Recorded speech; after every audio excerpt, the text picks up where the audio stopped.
यकीनन इससे कोई इनकार नहीं कर सकता कि नरेंद्र मोदी के वजीर आजम बनने के बाद इस मुल्क में फिरका परस्त ताकतों के उनके हौसले और बुलंद हुए हैं। इस बात से कोई इनकार नहीं कर सकता कि नरेंद्र मोदी की क़यादत में जब से बीजेपी की हुकूमत बनी उस वक्त से इस मुल्क में एक मंसूबाबंद तरीके से हिंदुत्व की आइडियोलॉजी को प्रमोट भी किया जा रहा है, उसको एक्सेप्ट भी करवाया जा रहा है और जो अंग्रेजी का लफ्ज है उसको एंट्रेंस भी करवाया जा रहा है।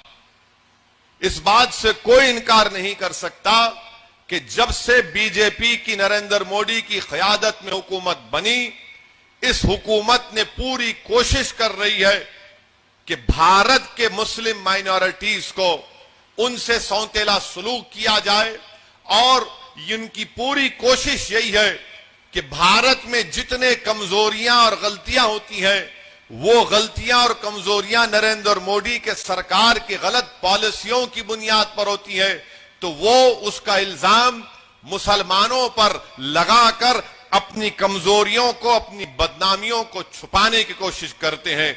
इससे कोई इनकार नहीं किया जा सकता कि जब से नरेंद्र मोदी की सरकार बनी है वो भारत के संविधान को कमजोर नहीं बल्कि उसकी धज्जियां उड़ाने का काम कर रहे हैं। इससे कोई इनकार नहीं किया जा सकता कि जब से नरेंद्र मोदी भारत के वजीर आजम बने हैं, हमारे कॉन्स्टिट्यूशन में, हमारे आइन में जो theory of separation of powers है उसको नरेंद्र मोदी बहैसियत एग्जीक्यूटिव उसको धज्जियां उड़ा रहे हैं, उसको कमजोर कर रहे हैं। इससे कोई इनकार नहीं किया जा सकता कि जब से नरेंद्र मोदी भारत के वजीर आजम बने हैं ये हुकूमत सिर्फ एक मजहब को प्रमोट कर रही है, जबकि हुकूमत का काम यह होता है कि वो किसी भी मजहब को प्रमोट ना करे। हुकूमत का कोई मजहब नहीं होता, मगर यह हुकूमत एक मजहब को प्रमोट कर रही है और इसके प्रमोशन में सबसे ज्यादा काम अगर कोई सेल्समैन का कर रहा है तो उसका नाम भारत के वजीर आजम नरेंद्र मोदी का सफ़े अव्वल में शामिल होगा। इससे कोई इनकार नहीं किया जा सकता कि जब से नरेंद्र मोदी की हुकूमत बनी है अनकॉन्स्टिट्यूशनल तरीके से अपनी अददी ताकत की बुनियाद पर भारत की लोकसभा में अनकॉन्स्टिट्यूशनल कानून को बनाया जा रहा है जिसमें ट्रिपल तलाक भी शामिल है। ट्रिपल तलाक का कानून अनकॉन्स्टिट्यूशनल है। यह कानून बनाकर नरेंद्र मोदी की हुकूमत ने यह बता रहे हैं कि अगर इस कानून के तहत किसी मुसलमान को गिरफ्तार किया जाएगा और दूसरे मैरिजेस की एक्ट में कानून के तहत किसी को गिरफ्तार किया जाएगा और कोर्ट दोनों को सजा देती है, तो अगर किसी मुसलमान को सजा होती है तो 3 साल और किसी गैर मुस्लिम को सजा होती है तो 1 साल। ये अनकॉन्स्टिट्यूशनल है। दूसरा उसमें गलती यह की कि ये कहते हैं कि अगर कोई बेवकूफ किस्म का मुसलमान अपनी बीवी को ट्रिपल तलाक देता है तो शादी खत्म भी नहीं होती मगर उसको गिरफ्तार भी करना है। जुर्म होगा तो गिरफ्तार करना ना, मगर हमारे वजीर आजम माशाअल्लाह इतना जबरदस्त उनका आईक्यू और दिमाग है कि वो कहते हैं कि शादी तुम ट्रिपल तलाक भी बोलो तो शादी नहीं टूटेगी मगर तुमको जेल भेजाएंगे। ये नरेंद्र मोदी की हुकूमत का गलत फैसला था जिसका मैंने 1 मरतबा नहीं 3 मरतबा पार्लियामेंट में मैंने इसकी मुखालिफत की और बीजेपी से उस वक्त भी और आज भी कह रहा हूं, इस मुल्क में अगर औरतों के हिफाजत के लिए कोई कानून बनना है, खवातीन के लिए, वुमेन के लिए, तो डिजर्शन के खिलाफ कानून बनना चाहिए। यह नहीं हो सकता कि आज हमारे देश में, हमारे कंट्री में 3.2 मिलियन ऐसी मैरिड वुमेन है, शादीशुदा है मगर अपने शौहर के साथ नहीं है। शादीशुदा है जिसमें हमारी गुजरात की एक भाभी भी शामिल है। उनको भी इंसाफ मिलना है, सबको इंसाफ मिलना, मगर उस पर कानून नहीं बनाएंगे। इस बात से कोई इनकार नहीं किया जा सकता कि नरेंद्र मोदी जब ट्रिपल तलाक का कानून बन रहा था, मैंने पार्लियामेंट में वोटिंग की डिवीजन का मुतालबा किया। जाकर आप रिकॉर्ड देख लो। आज ये डीएमके कांग्रेस के लोग असदुद्दीन ओवैसी को और टीटी दिनाकरन के अलायंस को कहते हैं बी टीम है। आपने क्यों वोट नहीं दिया? क्यों वोट नहीं दिया आपने?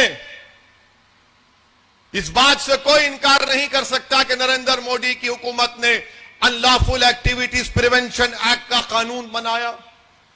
अमित शाह जुलाई 2019 में कानून लाए और उसको इतना बदतरीन और गलत तरीके से बना दिया। आपको मालूम उस कानून की तायीद कौन कर रहा था? मैंने पार्लियामेंट में खड़े होकर, मेरी स्पीच है सुनो आप, चिदम्बरम के बेटे कार्तिक चिदम्बरम जो एमपी हैं तमिलनाडु के, उनके सामने कहा कि 2008 में जब यूपीए की गवर्नमेंट थी उस वक्त भी मैंने अपोज किया था। जब चिदम्बरम होम मिनिस्टर थे मैंने यूपीए के साथ होते हुए मैंने उस बिल की मुखालिफत की और उस वक्त भी कहा, 2019 में जब अमित शाह उसके अमेंडमेंट लाए उस वक्त भी कहा यह कानून का इस्तेमाल सिर्फ मुसलमान पर, दलित पर, आदिवासी पर और उन इंटेलेक्चुअल्स पर होगा जो एंटी गवर्नमेंट होंगे। और मैंने पार्लियामेंट में खड़े होकर कहा कि मैं अल्लाह से दुआ करता हूं कि कांग्रेस के लीडरों को जेल में डाला जाए, वो कम से कम 5-5, 6-6 साल, 7 साल जेल में रहकर निकलेंगे तो तब उनको दलित, आदिवासी और मुसलमानों की तकलीफ समझ में आएंगी। तो कांग्रेस के पूरे एमपी खड़े हो गए, कार्तिक चिदम्बरम भी खड़े हो गए। मैंने कहा तकलीफ हुई ना अब तुमको तकलीफ हुई ना अब? बोले तुम्हारा जिक्र किए तो तुमको तकलीफ हुई। ये नरेंद्र मोदी की हुकूमत ने काम किया। कांग्रेस पार्टी ने यूएपीए बिल का सपोर्ट किया। मैं डिवीजन का मुतालबा किया, वोटिंग का, तो क्या डीएमके ने वोट दिया? कांग्रेस तो आज डीएमके के साथ भाई भाई बन के फिर रहे, मोदी का साथ दिए। और डीएमके जब मैं वोटिंग किया, वोटिंग का डिवीजन का मुतालबा किया तो डीएमके वॉकआउट कर गए। मैं पूछा डीएमके के लोगों को, अरे वोट डालो ना। वो नो इनफ, हम जा रहे, वी आर गोइंग। मतलब क्यों जा रहे? ठहर के रजिस्टर कराओ। नहीं, सिटीजन अमेंडमेंट बिल लाया गया, मैंने पार्लियामेंट में उस बिल को फाड़ा अनकॉन्स्टिट्यूशनल कहकर। 300 बीजेपी के एमपी, डीएम तमिलनाडु के 38 एमपीज थे। मैंने डिवीजन किया, बोला वोटिंग करो, डीएमके चले गए, कांग्रेस पार्टी चले गई।